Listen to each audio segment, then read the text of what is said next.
Bill Sutton. And Jason Sutton. And welcome to another episode of Sutton Impact Family Style. I'd like to start off today talking about my golf experience this week. I got to golf with Derek Brooks and Terrell Davis. What an honor. And I got to tell you, they were really, really good golfers. Especially Derek Brooks. Derek Brooks is a really good golfer.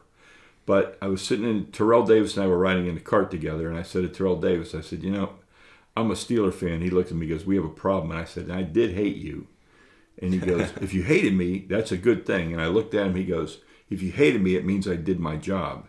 If I didn't do my job, you wouldn't have hated me. So I feel good now that you said that. So very true. I thought that was pretty good. But I'll tell you what, they could pound a golf ball.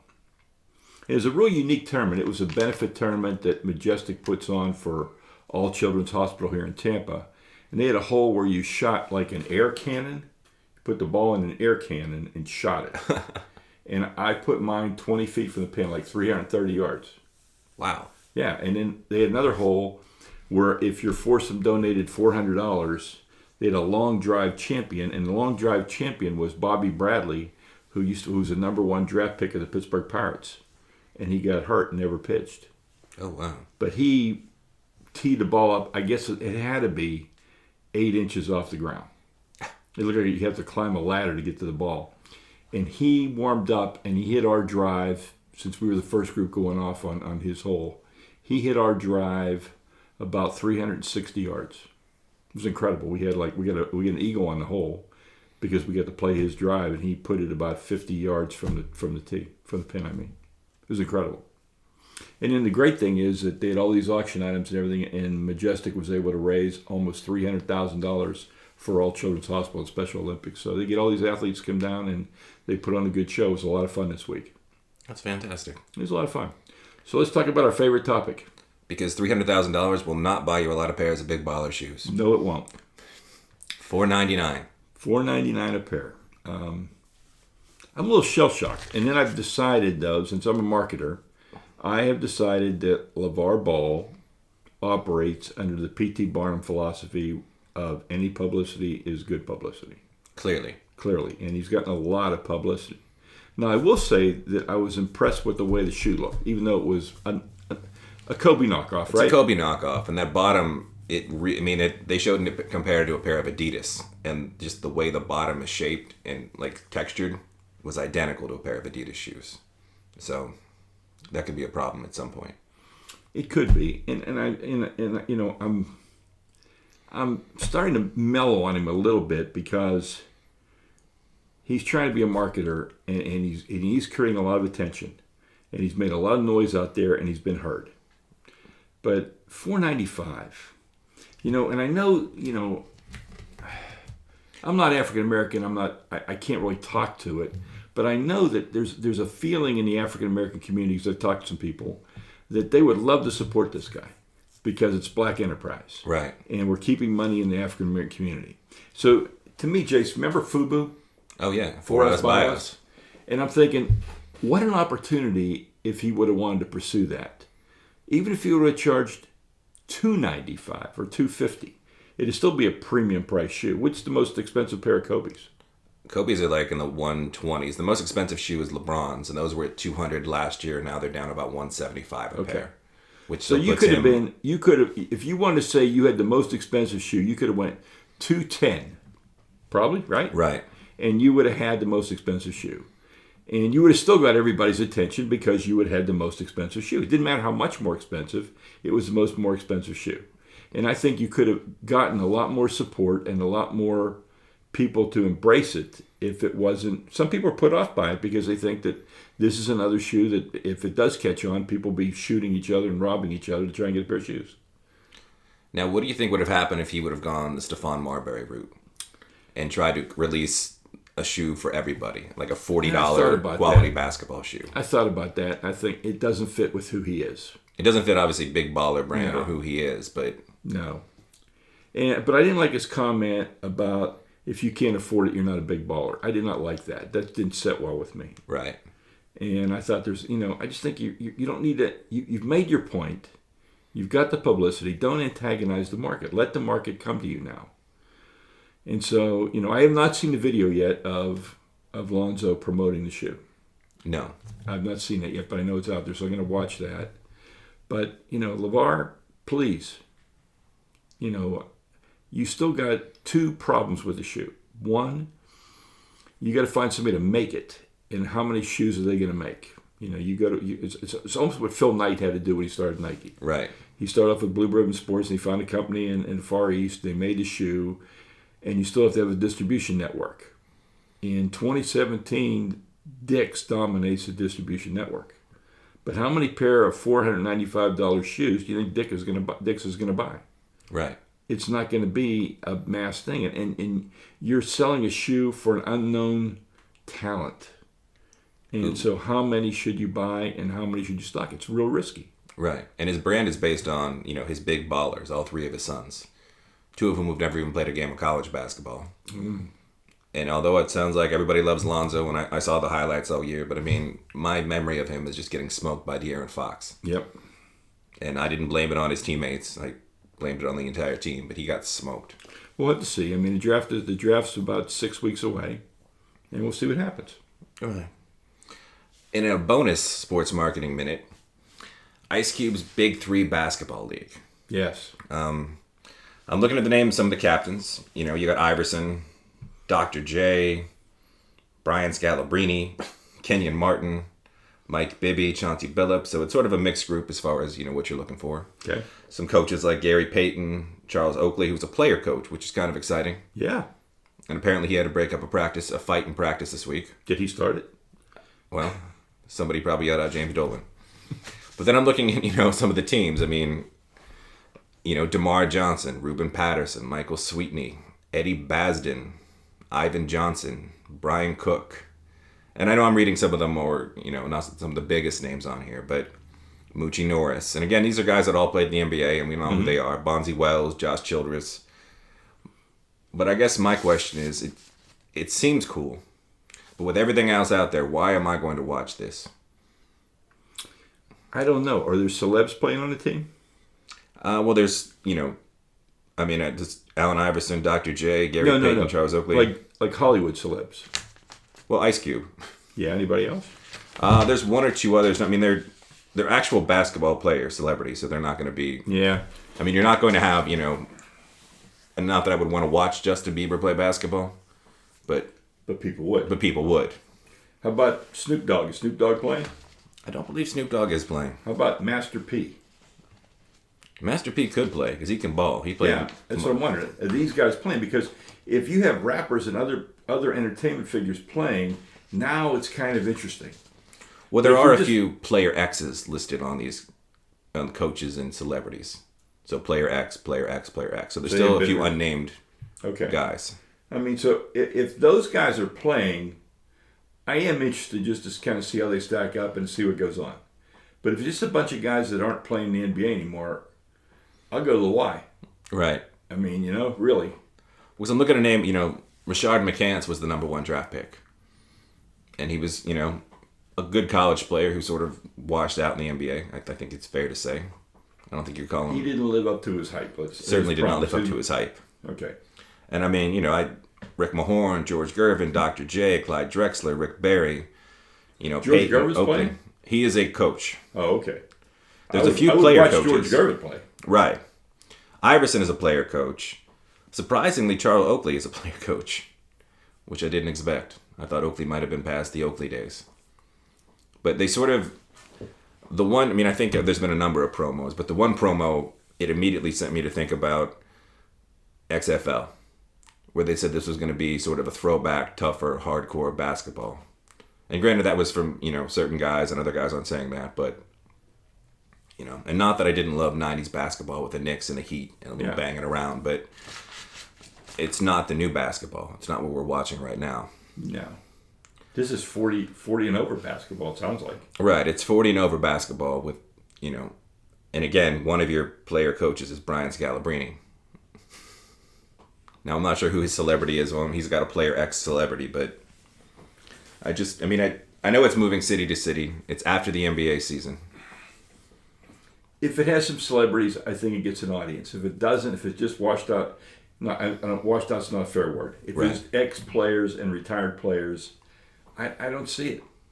I don't see it because then it's going to come in right in the heart of the NFL. All right, NFL's starting up. It's ready to go in August. Yeah. And again, I'm not a big gambler, but I'm sure there'll be money on these games. Maybe. Well, there's money on WWE wrestling, so there must be money on this, I'm sure. Is Deion Sanders playing? Deion Sanders is not playing. See, I watch Deion Sanders. I watch Snoop Dogg. And at the very least, like, I know their plan is to make this an ongoing thing. I could see it as a one-off. Ongoing meaning more than 4 weeks. Well, more than one season, one tournament. And again, I kind of see the novelty of it for one season. But it's hard to imagine it having legs to be, once I see it, like, unless I see something incredible. And this is going to come off what is most likely going to be a Warriors, Cavaliers, LeBron James, Steph Curry, Kevin Durant. I'm watching the best basketball in the world. I know. And then I'm going to slide into this. Yeah. Say, hey, I really don't want to watch basketball. I want to watch 40-year-old guys try and play basketball and see who's going to pull a hammy first. Right. And I don't want to watch it. But I will watch it. I pledge on the show that I'll watch it if Snoop Dogg or Master P or somebody's out there that's just somebody interesting for me to watch. I think Ice Cube's an interesting fellow to watch. I think Ice Cube's an interesting fellow to watch. I've seen him play. And I need more than that, though. Right. And I don't think Dr. J is going to play at this point in his life, so. I hope not. No. And while we're on the subject of NBA, just having watched, I know it's only a few games and it's, reaction right away. But with all of the NBA MVP talk we had on the show, I feel like I need to apologize to Kawhi Leonard. I agree. I do too. Because, I looked at the stats, his efficiency stats, and I've never been much of a numbers person as far as analytics go. I don't know he's having one, because it seems like in the last 2 years, everybody is having a historical analytics season. Right. So I don't even know how to quantify what that is when you tell me somebody's having a historic analytics season, when you told me, 5 other players have had those seasons recently. And with the, the rule changes and the shifting of the NBA, like, you're getting a lot more points scored, a lot more opportunities for long rebounds with all the threes. So some of the stats are a little bit screwy. But watching Kawhi Leonard play these 3 games against the Rockets, we talked about Russell Westbrook's lack of a supporting cast. Mm-hmm. And when I look at that Spurs team, like, I know Popovich has some magic, and the Spurs always have, 2 or 3, European players or D-League players that somehow ended up on their roster that just play the system. He doesn't have much of a supporting cast. And then once Tony Parker went down, who is still 17 years of basketball in the NBA, Tony Parker, it was no longer, like, he has very little on his team. He's got the corpse of LaMarcus Aldridge out there, old Paul Gasol, like, and he's playing, and again, you talk about playing both ways. He's shutting down Harden on one side and shooting 16 of 18 on the other side. I know. I mean, it's just, it's typical Spurs, though, that they don't get the attention because it's a system, and it's not star-driven. It's a system. And we don't pay a lot of close attention. But now, when it's down to the nitty-gritty, right, and you're playing for a championship, and we also see the Spurs on TV more now than we did earlier. Because they don't show the Spurs on TV a lot because they're not a flashy team. No. You're going to show Oklahoma City, because you got Russell Westbrook, you're going to show Cleveland, you're going to show Golden State, you're going to show Houston. Those are the 4 teams you're going to primarily show, right? Right. Anybody else? Occasionally Milwaukee, you see the Greek Freak once a year or whatever. Yeah, and I think you throw out, your Boston, your Knicks for just the long-term fans, the Lakers just for whatever. But and I think it was tough. Impact Family Style definitely shouts out to Kawhi Leonard for being a great player. Because Ellis is pointing out he did have more wins than James Harden. Yeah. Because people kept arguing James Harden had a better winning percentage than Russell Westbrook, and Kawhi had better winning percentage than both of them. So there you go. Again, it's one of those little things I just felt like I needed to just give him a little shout out because he's been a joy to watch. He's been phenomenal. One thing I did not enjoy watching this week was my friend Sidney Crosby getting yet another concussion on a play that initially, as a Penguins fan and a Sidney Crosby sympathizer and apologist, because he takes a lot of heat online, I did get, I had my typical Pittsburgh fan reaction where I was like, that's a dirty hit, that's a dirty hit. 24 hours later, I watched the video again, and it wasn't a dirty hit. It was a lot like the hit I defended on Ryan Shazier this year, where Sidney Crosby was on his way down. It was kind of hard to judge where he was going to be, and he got popped. And I think what we were talking about earlier in the week is that it was a legal hit according to hockey's rules. But it is a hit that, what are you expecting that hit to do other than cause an injury? Agreed. So it's and what started the whole thing? Getting hit with what? A stick. A stick, right. And I've said on this show, and I say it in class, and I say it everywhere I go, the stick is meant to hit a puck, not a person. You want to change the game? Fine, we'll go back to the 1600s and watch real Indian lacrosse. Right. Where you hit people with a stick. I don't want to see hit people with a stick. I want to see play hard hockey and use the stick for what it's meant for. Ideally. And again, it sort of got me to that point where players over the years in the NFL and different sports have sort of talked about, like, Rodney Harris will be like, well, of course you twist the guy's ankle when you're in the pile. Like, if the running back's in there, you got a shot. And it's that sort of that weird, do whatever you can to win mentality. And it's like, when you hit Crosby like that, like, I know you're trying to send a message, but what do you guys had a history of concussions, and if you hit him, chances are... Right. If I know a guy's got a bad ankle, maybe I twist the ankle a little bit more. And again, where's that sportsman-wise? Like, what sort of lessons are we teaching? And is that making the game, not just from a, on my high horse, moral standpoint sort of situation, but, like, is it a more fun game to watch that way? Okay, so I know where you're going to go with this. So now we can talk about Adam Davis. Mm-hmm. All right, so you're throwing a 95-mile-an-hour fastball at somebody's upper body. I don't want to say the head. Let's say the upper body. Not a good practice. No. Not a good practice. It's not necessary. And we've heard the unwritten rule, or we enforce our own situations. We police our own players, yeah. And I was listening to Screamin' A. Smith the other day, and a guy calls on the show and says, I would just take my bat and go after him. And what are we talking about? We're talking about a baseball game. Right. And we're talking about charging him out with a bat? I mean, come on. Let's figure this out. I mean, it's just crazy. There's a lot of unwritten baseball rules with Machado with his home run trot taking, 31 seconds to round the bases. And everybody's saying, it's classless. It's not part of baseball. It's not part of the code. Mm-hmm. And it does seem like there's this weird, the code. I know. We should see if we could find the code. Right. It's like the Da Vinci Code. We could go search for it. And it'd be just about as hard to interpret, I would assume. Because it seems like it's different rules for different players at different times. Yeah. And again, like you said, throwing at somebody's head, not a great practice. All right, so let's talk about the Machado thing. All right. I wouldn't throw at his head. But I would hit him. If he took 31 seconds, I would hit him. I would hit him in the ribs. Right. I would have no qualms about that. 31 seconds, that's over the top. That calls for over the top. Well, that was after they had mentioned that he was showing them up. So he came out the next night, hit another home run, and took a long trot around the bases. And then I hit him again. Yeah. I would just hit him. But again, there's obviously that mentality, like, you don't want me to walk around the bases, strike me out, stop me. I understand. Because it's one of those, Yeah, It's nice. I don't want to throw at the head, but I'm not going to take throwing at you out of the game. No. And in exciting news, back-to-back weeks, we have a question this week from Fred in Massachusetts, a new listener. Whoa, all right. I know. And he says that he is curious of how amateur status will affect esports players that are playing for their colleges. Because he's unsure how gambling would be classified by the NCAA as a potential revenue is tremendous. So, just esports, because a lot of these esports guys that are coming, I mean, they've already got YouTube channels. Right. And they've had those for a while, and they've been building their audience, which helps them become an esports star. And I know the NCAA, I mean, you look this week, Nick Saban he got another raise. And not to say that he doesn't deserve it. I mean, he's leading the best college football program in the country. They had like 8 first and second round picks on that team. Mm-hmm. But he's making more than most college coaches. And then if a player, goes to dinner with somebody and doesn't pay, or God forbid, signs an autograph for a few dollars to go get pizza or beer or whatever, it ruins his NCAA status. But now you have all these esports players. Right. Who already have revenue streams coming into college. It's interesting. It's in some ways, it's kind of like the Olympics, where maybe you put your money in it to cover your training and whatever it is. You have sponsors that cover you as like a swimmer.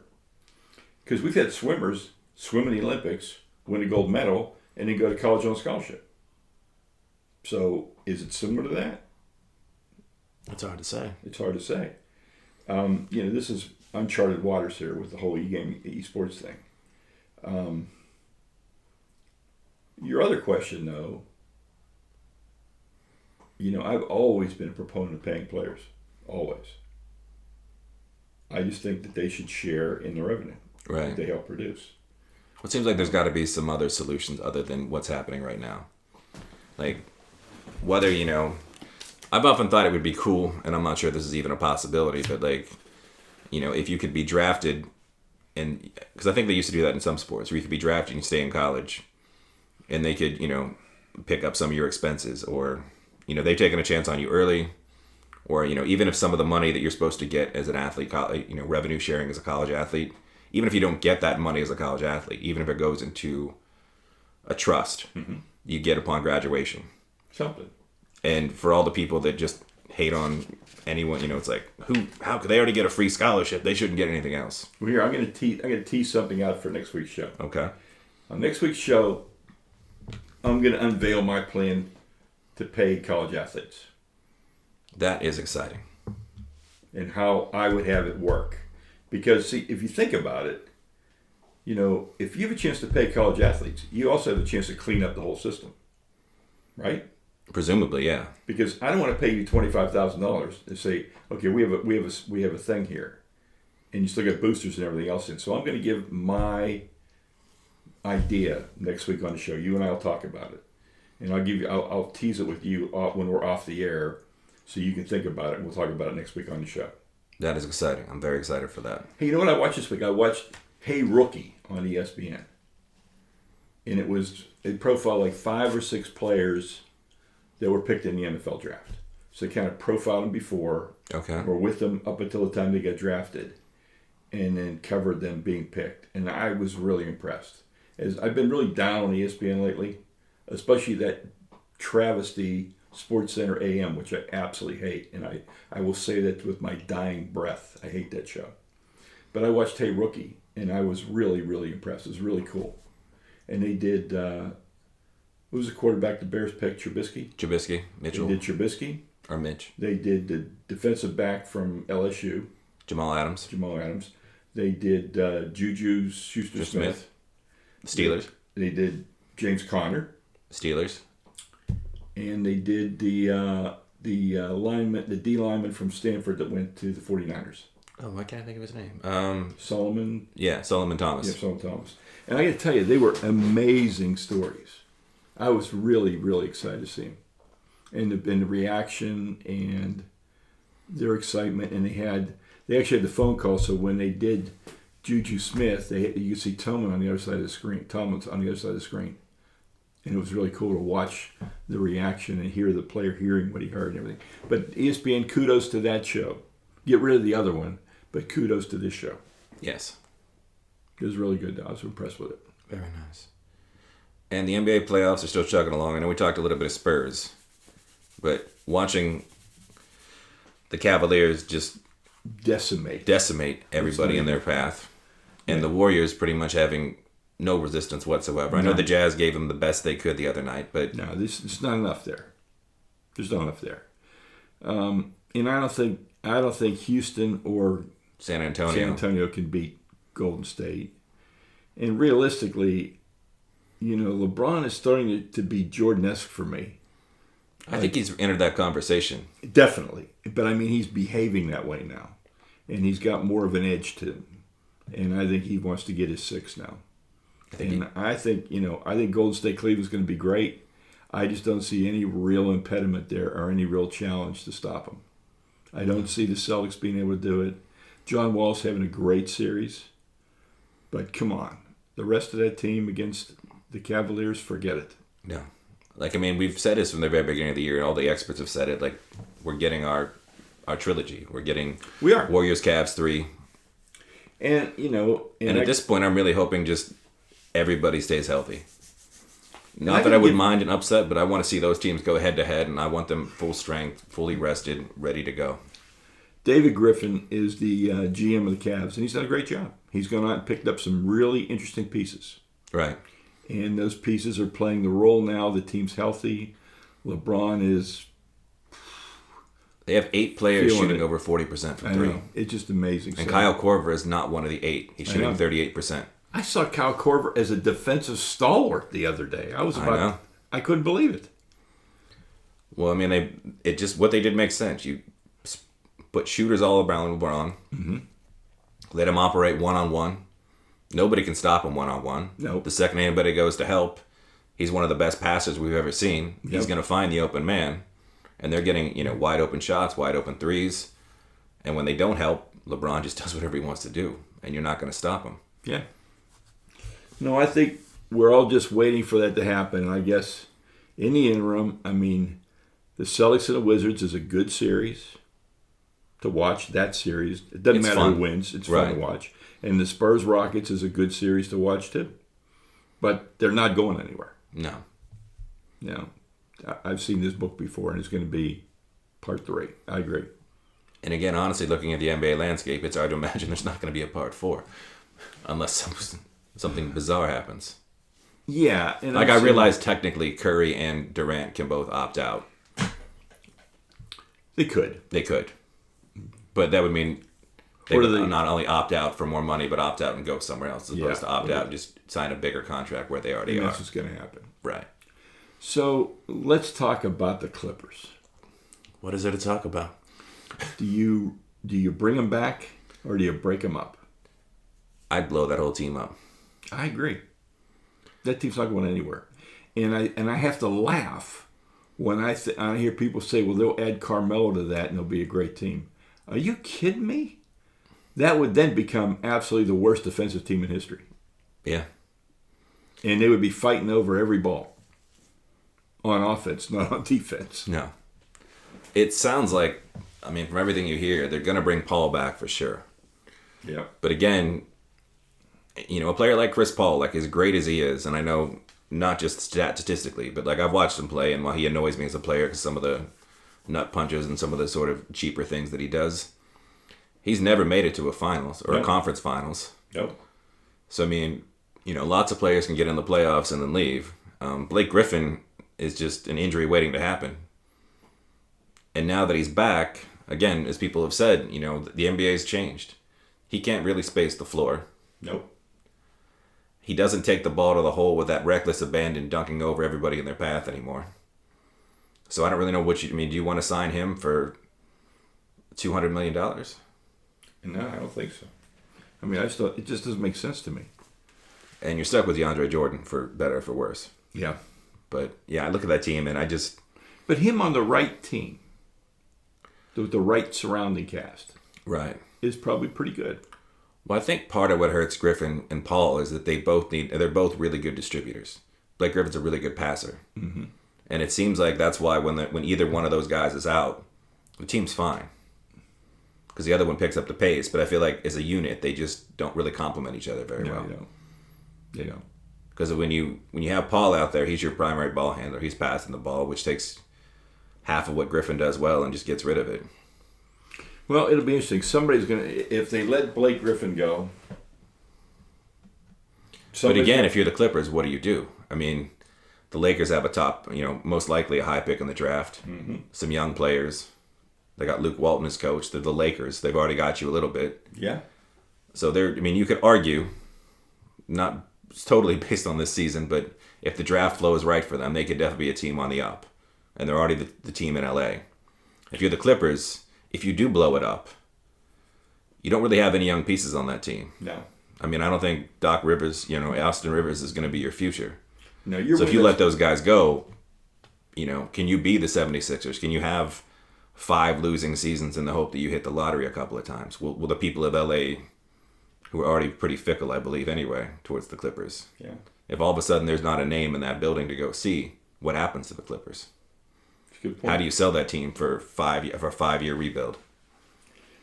I think their window is closed, though. I think yeah. And if they let Blake Griffin go, somebody's going to write a check. The Nets, James Dolan. See, that seems like a good spot for him, unfortunately. That he would end up with the Knicks, which would just be sad. I wouldn't like to see it. Yeah. As we get near the end of the show, we're going to go to our Pittsburgh Minute. Much like you, I watched some ESPN this week. Okay. And I watched Gruden's QB camp, which I normally find kind of annoying because I don't really know what Gruden is accomplishing besides just smiling slyly at people and being like, son of a gun, son of a gun. But I sort of fell in love with Josh Dobbs. Okay. The Steelers draft pick. People that I've talked to that know me about Pittsburgh. The rocket science guy. The rocket science guy. I've sort of, not that I appreciate everything Roethlisberger has done. But the guy that's played quarterback is Roethlisberger for the last 3 years is not going to win a championship. No. He hasn't been consistent. His red zone percentage, which was never good, has been even further down. And that's with all the weapons they have. And as bad as Tom Brady carved up the secondary, he didn't put points up either. No. And I know it's 11 men on, 51 man roster, all that kind of stuff. But he hasn't stepped up in a while consistently. So, and I know Landry Jones is in the future. And maybe I am buying the hype. I mean, granted, the list he's on of players that have had both 50 touchdowns throwing and 30 touchdowns rushing does include Tebow and Johnny Manziel, which, Yeah, there you go. isn't the best. The other name on that list, of course, is Dak Prescott. But just watching him, listening to him talk, and I know I shouldn't be that impressed that he's a rocket scientist. I mean, I know it's impressive, but He's impressive. not necessarily for an NFL quarterback. It's hard to overlook it. Right. But I watched the film, I watched him play, and then I like hearing the scouts that say that a lot of his incompletions, he threw the ball at the correct place and the other players weren't there, which obviously is somebody that wants him to be great.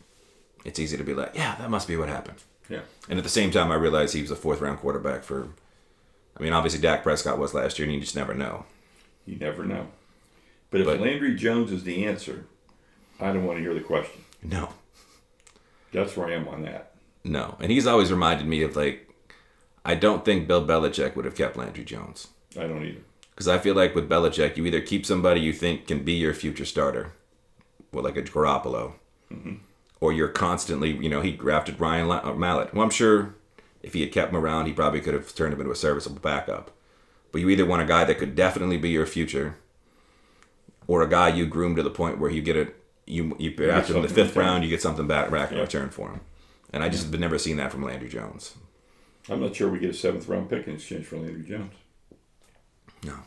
Maybe the Cowboys just out of Jerry Jones' love of... Yeah, maybe. That'll be about it. But that comes to about an end for our show today. We did not get any new Patreon supporters to shout out this week, but we would love some more next week. So please go to patreon.com, look for Sutton Impact Family Style, and become a family member. And send us your questions. We would love to hear from you. We'd love to answer them. And again, we tease a great show next week. We will have a possible solution to how you can pay players and how it would work. So for Jason Sutton and Bill Sutton, we are signing off. Have a great week.